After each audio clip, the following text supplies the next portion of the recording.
Good morning बच्चे। स्वागत है आपको आज के नए वीडियो में। कैसे हैं आप लोग?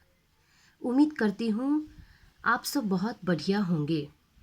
तो आज सैटरडे है, चैप्टर 2 के लास्ट टॉपिक भी है। पढ़ाई शुरू करने से पहले आपके अंदर एनर्जी आनी ज़रूरी है, जिससे आपको कोई भी सब्जेक्ट पढ़ने में मजबूती आए। आओ देखो कितनी बढ़िया बात बोली गई है। अगर तुम पीछे हटना चाहते हो तो अपने आप से पूछना कि तुमने इस काम को शुरू क्यों किया था। यदि शुरू किया तो पूरे हौसला के साथ इस काम को पूरा करो। कहते हैं कि मंजिलें उनको मिलती है जिनके सपनों में जान होती है। पंखों से कुछ नहीं होता, हौसलों से उड़ान होती है। कहते हैं मंजिलें उनको मिलती है जिनके सपनों में जान होती है। पंखों से कुछ नहीं होता, हौसलों से उड़ान होती है। तो इसी के साथ हम लोग आज वर्णों के उच्चारण स्थान के बारे में अध्ययन करेंगे। इससे पहले हम लोग वर्णों के उच्चारण स्थान के अंतर्गत स्वर वर्ण के बारे में अध्ययन किया था। आज इसी के अंतर्गत व्यंजन वर्ण के उच्चारण स्थान के बारे में अध्ययन करेंगे। वर्णों के उच्चारण स्थान। व्यंजन वर्णों का उच्चारण स्थान करते समय जिह्वा का स्पर्श मुख के इन भागों से होता है। क, ख, ग, घ, अंग। इसका उच्चारण स्थान जिह्वा का पूरा स्पर्श कंठ से होता है। नेक्स्ट है च, छ, ज, झ, य। इसका उच्चारण स्थान जिह्वा का पूरा स्पर्श तालु से होता है। नेक्स्ट है ट, ठ, ड, ढ, न। इसका उच्चारण स्थान जिह्वा का पूरा स्पर्श मूर्धा से होता है। नेक्स्ट है त, थ, द, ध, न। इसका उच्चारण स्थान जिह्वा का पूरा स्पर्श दंत से होता है। नेक्स्ट है प, फ, ब, भ, म। इसका उच्चारण स्थान जिह्वा का पूरा स्पर्श ओष्ठ से होता है।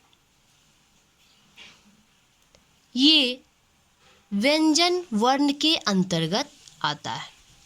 अब है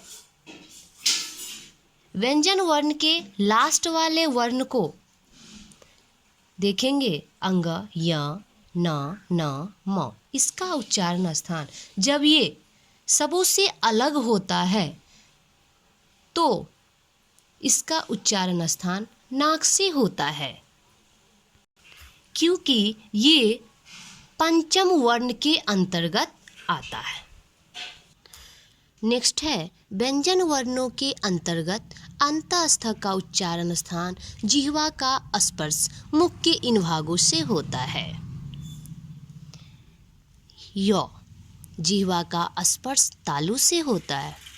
र, जिह्वा का स्पर्श मूर्धा से होता है। ल, जिह्वा का स्पर्श दंत से होता है। व, जिह्वा का स्पर्श दंत और ओष्ठ से होता है। तलाबे स, जिह्वा प्लस तालु से होता है और श्वास पर जोर देकर होता है। मूर्धन स, जिह्वा प्लस मूर्धा से श्वास पर जोर देकर होता है। दंत स, जिह्वा प्लस दंत से श्वास पर जोर देके होता है। ह, जिह्वा प्लस कंठ से श्वास पर जोर देके होता है। नेक्स्ट है संयुक्त व्यंजन के उच्चारण स्थान। अक्ष, त्र, ज्ञ एंड श्र। अक्ष कंठ प्लस मूर्धा से होता है। त्र का उच्चारण स्थान दंत प्लस मूर्धा से होता है। ज्ञ का उच्चारण स्थान तालु प्लस नासिका से होता है, यानी नाक से होता है। श्र का उच्चारण स्थान तालु प्लस मूर्धा से होता है। नेक्स्ट है हिंदी में प्रयुक्त ये वर्णों अक्ष, त्र, ज्ञ एंड श्र संयुक्त व्यंजनों कहलाता है। ये व्यंजनों के मिलने से एक नया रूप धारण करता है जो इस प्रकार है। अक्ष क हलंत प्लस मूर्धन स, इससे जुड़े शब्द क्षमा। नेक्स्ट है त्र त हलंत प्लस छोटी र, इससे जुड़े शब्द त्रेता। ज्ञ है ज हलंत प्लस या, इससे जुड़े शब्द ज्ञान। श्र लाबे श हलंत प्लस छोटी र, इससे जुड़े शब्द श्रवण। नेक्स्ट है व्यंजन गुच्छ। दो व्यंजनों एक साथ बिना स्वर का प्रयोग में आते हैं। क्या बोला जाता है इसमें? दो व्यंजनों एक साथ बिना स्वर का प्रयोग में आते हैं। इस प्रकार के मेल में दोनों व्यंजन समान भी हो सकते हैं और असमान भी हो सकते हैं।